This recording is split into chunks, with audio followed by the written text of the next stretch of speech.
Hello, everyone, and welcome to the Career Evangelist Podcast, where we share actionable strategies and tips to supercharge your professional journey. Today, I'm excited to introduce KJ Blattenbauer, an award-winning publicist and brand strategist with nearly 30 years of hands-on experience in personal branding. As the founder of SAPR, KJ has worked with household names and innovative upstarts, helping them cut through the noise and turning expertise into real opportunities. She's also the author of the buzzworthy guide, Pitch Worthy, and she's dedicated to empowering ambitious female entrepreneurs and founders with straight talk advice on career visibility and branding. In this episode, we are going to focus on becoming sought after in your field and leveraging that to grow your business. So let's get started. Hello, KJ. Welcome to the show. Thank you for having me. It's nice to be here. Hello. I'm happy to have you here, and it's all about branding with you. My listeners, they want to know how to do branding. So we are going to go straight into it. Can you share with us your journey into PR and how it shaped your view on career visibility? Sure. My journey into PR was when I was growing up, I didn't even know PR was a thing. It's definitely wasn't a thing that it was now. I was raised before the internet was popular. I started my career before the internet was even a thing. Like computers were just coming out. It was cool if you had one. And so I think it's been great to see how it's transformed. But I started my career because I wanted to help people tell their stories. Originally thought I wanted to be a lawyer. Turns out I'm terrible at arguing, but I love and I love getting to know people and I love hearing about them. So I went from a kid whose report card always said, "Oh, KJ talks too much, talks too much, talks too much. Probably be a better student if she could listen a little bit." And so I really turned my career for talking too much into sharing other people's stories. I think that there is so many cool reasons for why people go into business, why they do what they do, why they launch products or services or open up a restaurant. And public relations is an excellent way to share that with the world. Okay. So when you talk about public relation Mhm. and for people to get out their stories, what are some maybe step-by-step guide that you want to share with us so that my listeners they will know how to start positioning themselves so that they will get the right branding that they want for themselves? Right. Well, public relations at its root, which I'm sure all of your listeners know, is it's teaching people the right way to think and talk and speak about your brand, your business, your product, or your service when you're not in the room. So the first thing to do is to get your house in order. Your website, your social media profiles, any third-party sites where your bio might appear or your service or products might appear. Make sure the imagery is all the same across the board. But also more importantly, make sure the messaging is the same across the board. You don't want someone to Google you to verify you're the expert in this or you're the best product for this and have it be, say one thing on your website, have it be focused on spring sales in the middle of winter on your social media, have links not be working, have there be a bunch of typos. You want people to land anywhere when they Google you and find the same consistent messaging, the same imagery. I call it keeping your foundation in order. It's the quickest way to build trust. It's also the quickest way to lose trust if they Google you and something's broken, something doesn't work. So get your foundation in order. That's step one. The second thing I would ask everyone to do is get really clear on what your goal is. Why did you go into this profession? What do you want to be known for? Once you know what that goal is, you know you're going to only be speaking to one target audience. So decide your goal, then decide who's that target audience that's going to help you reach that goal. Anywhere else you need to be, is only where that target audience is. If my target audience is busy entrepreneurs that only have time to listen to podcasts, all of my public relations efforts, all of my energy, everything is going to be pitching and promoting, appearing on podcasts. I'm not going to worry about TV. I'm not going to worry about magazines. My entrepreneurs aren't there. I'm going to go where my people are and only speak to them. Would I like to be on the cover of Forbes? Yes, my ego would love that. Is it going to move my business forward? No, because again, my audience is only listening to podcasts. I need to show up there. So the second thing would be to get very clear on your goal and the audience you need to reach that goal, and then only appear where that audience is.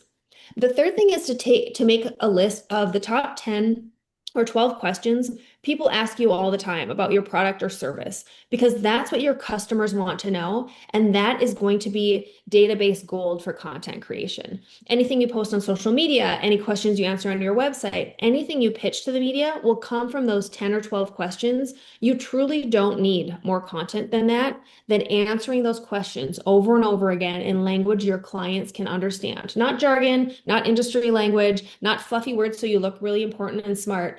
Actual simple language that even like my grandmother could understand what you do or what you're offering. That would be the third thing. Those are the 3 steps I would tell people to get started. So thank you, KJ. That is very clear. You are telling us get a foundation in order.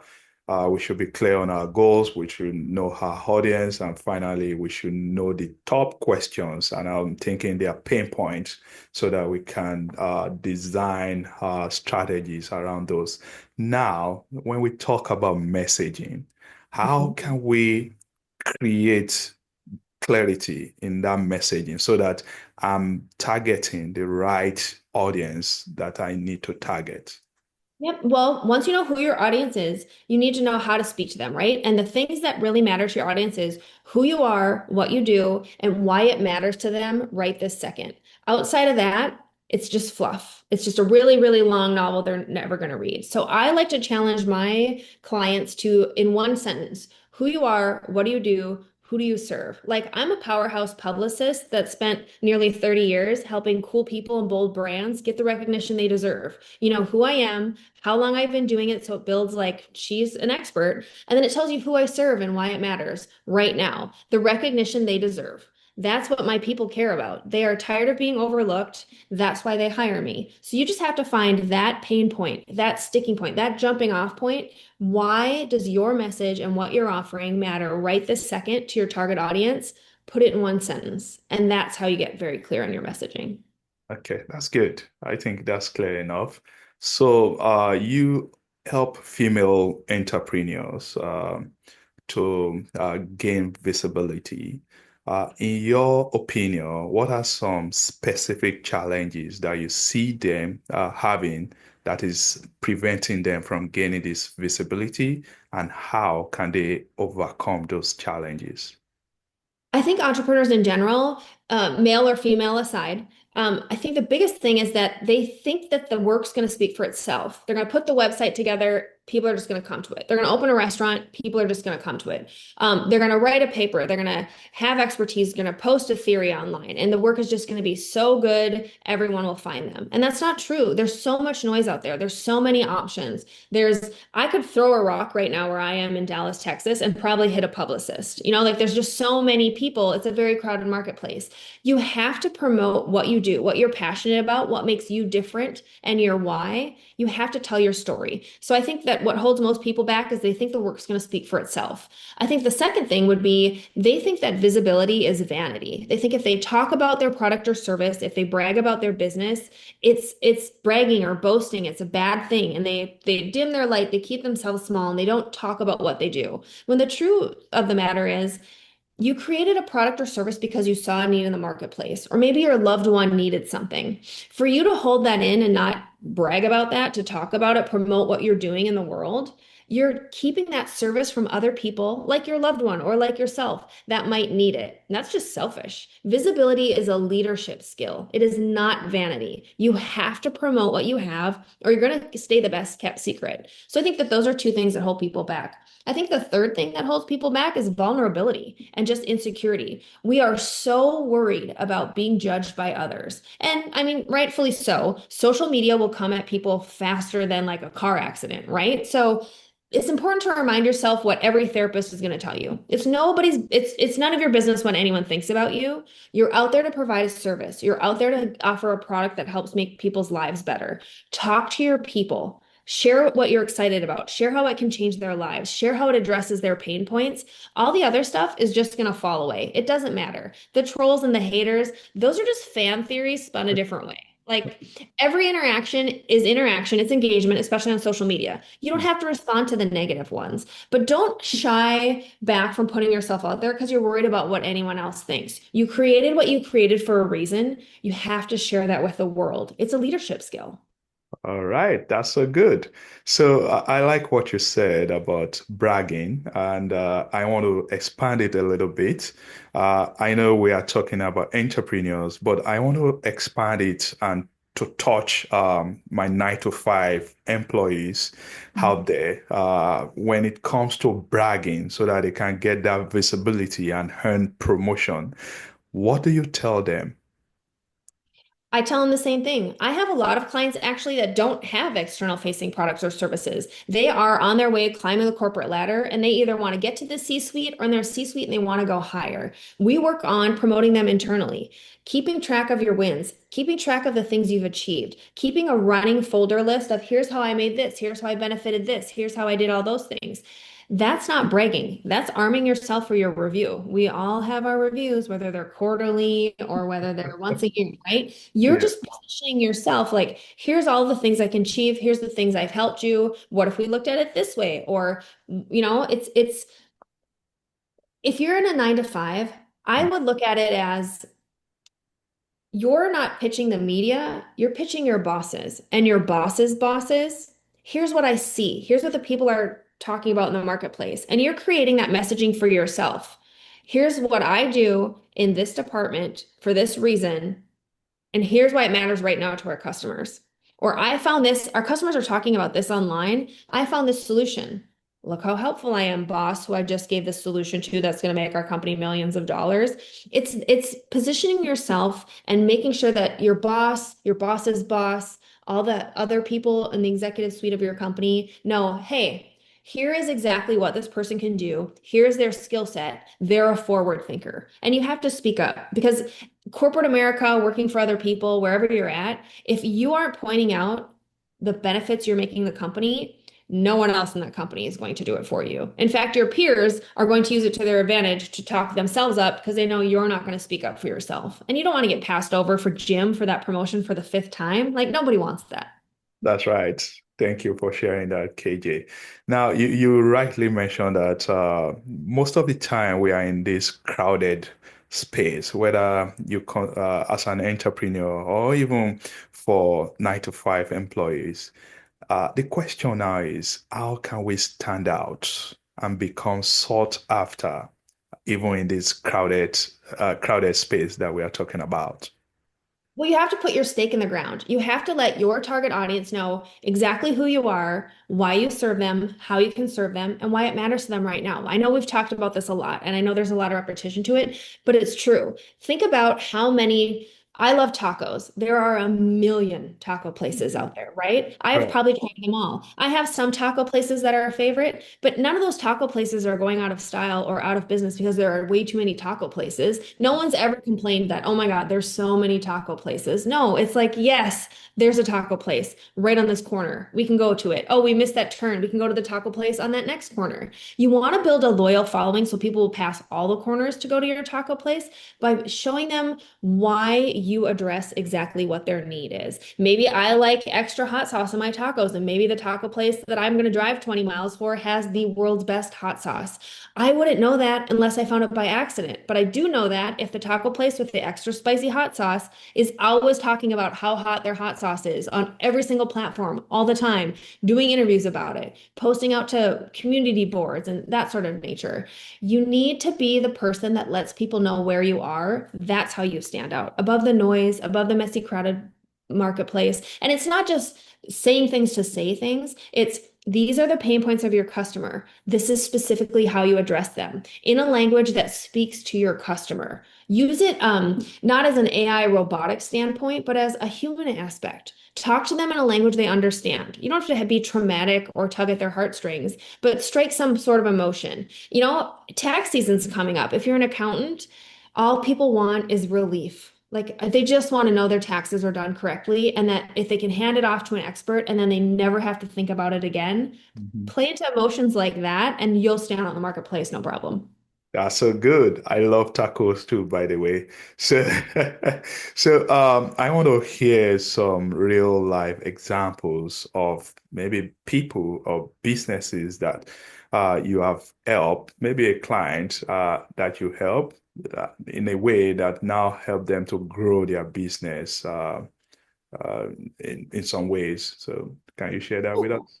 I have a great example right now, just found out this week. I have a client who is a thought leader, wants to become known as more of a thought leader, wants to go on a speaking tour, currently has a podcast. Podcast is in its infancy. It's only in the first couple months, less than a year of having episodes. It's definitely not a top 1% podcast, but it has the chance to do it. We just need to grow his persona. We just need more people to know about him, know about his podcast.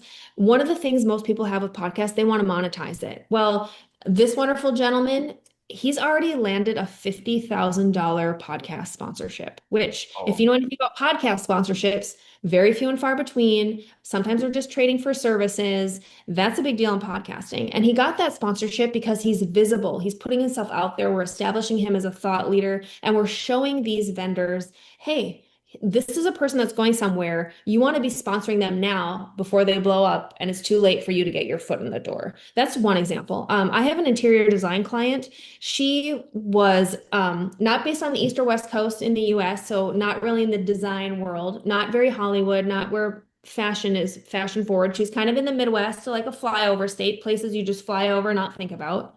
She wasn't even getting coverage locally. Working together, we got her some coverage locally, but we got her one or two national publications within like the first couple weeks of working together. By the end of that first month, her wait list had gone from non-existent to 6 months where clients had to wait.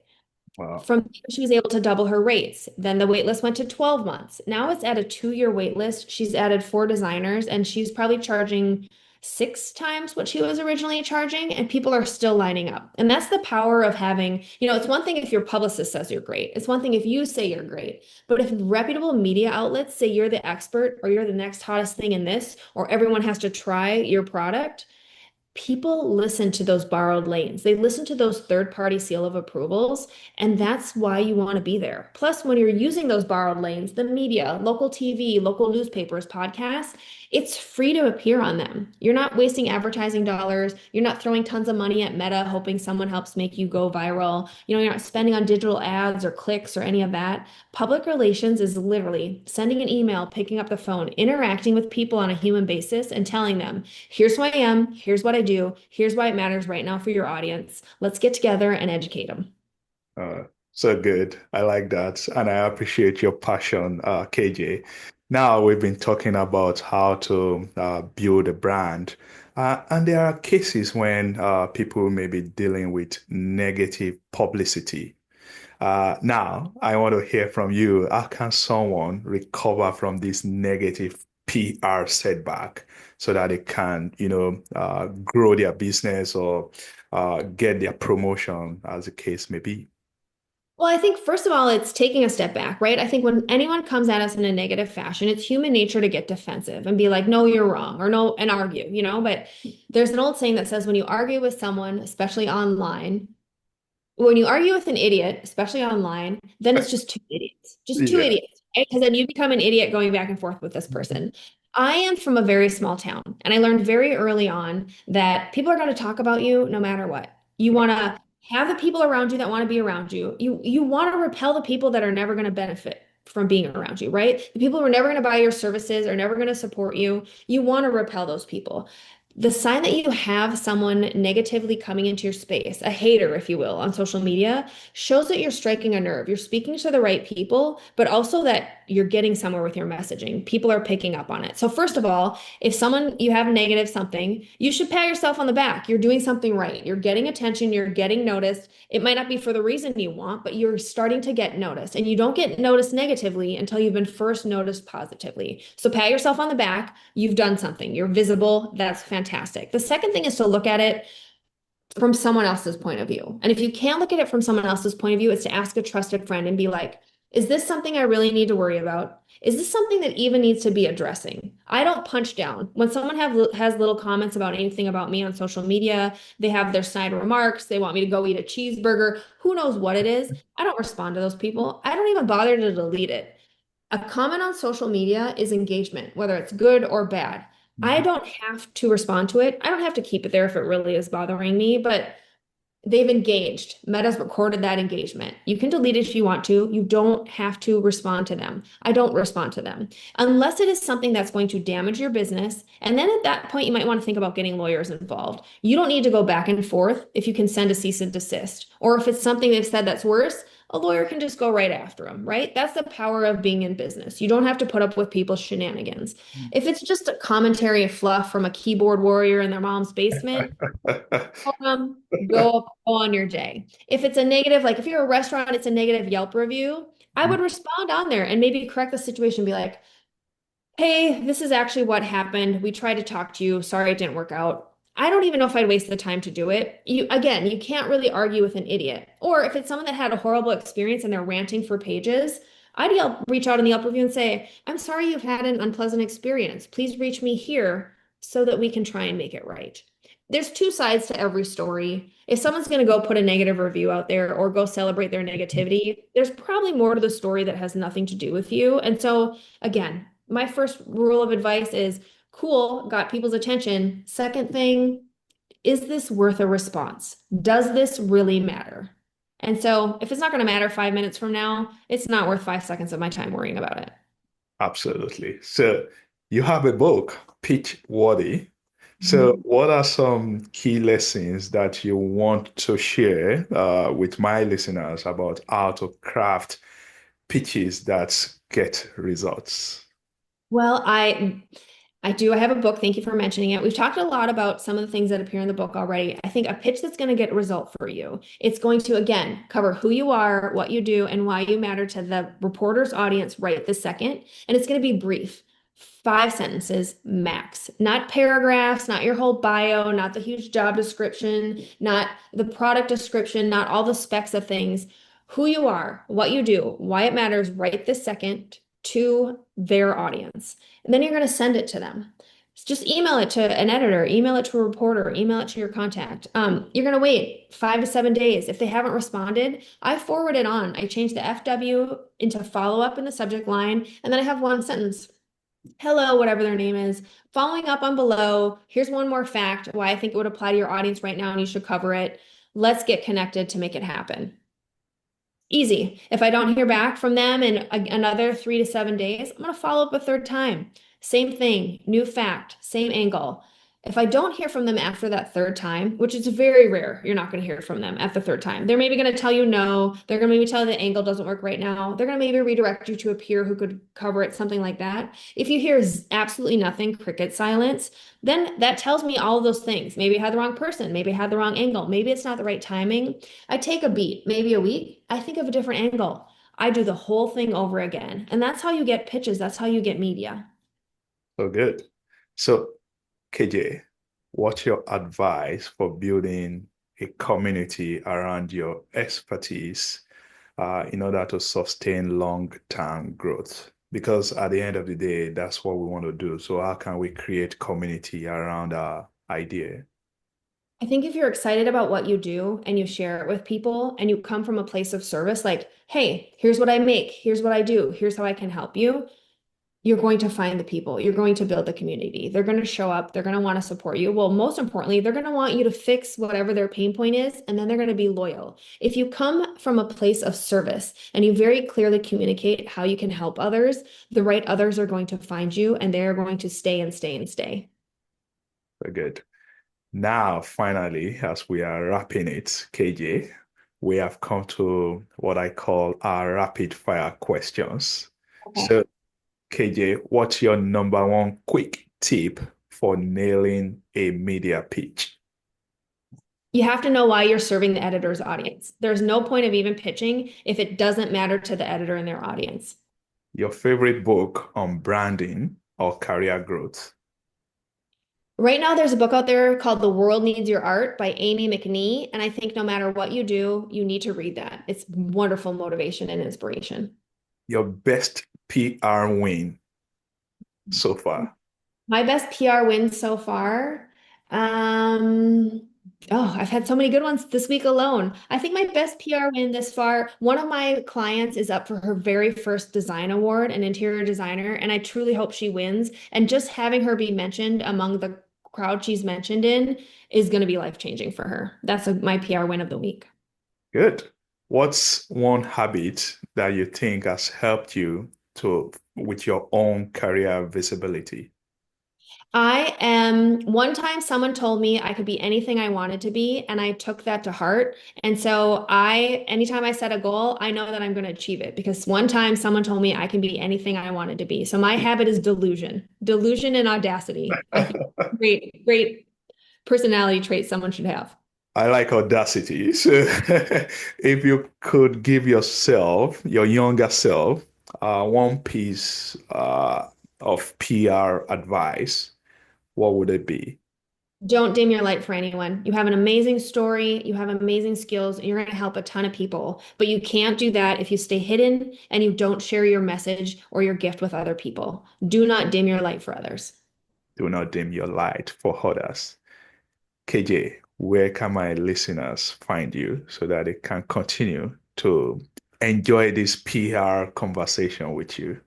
You can find me on my website, Hearsay PR, that's HEARSAYPR.com, or on Instagram at KJ Blattenbauer. That's KJBLATTENBAUER. So good. Thank you very much for joining us on the Career Evangelist Podcast. I enjoyed this conversation. I'm sure my listeners, they will find it beneficial as well. Thank you for coming. Thank you.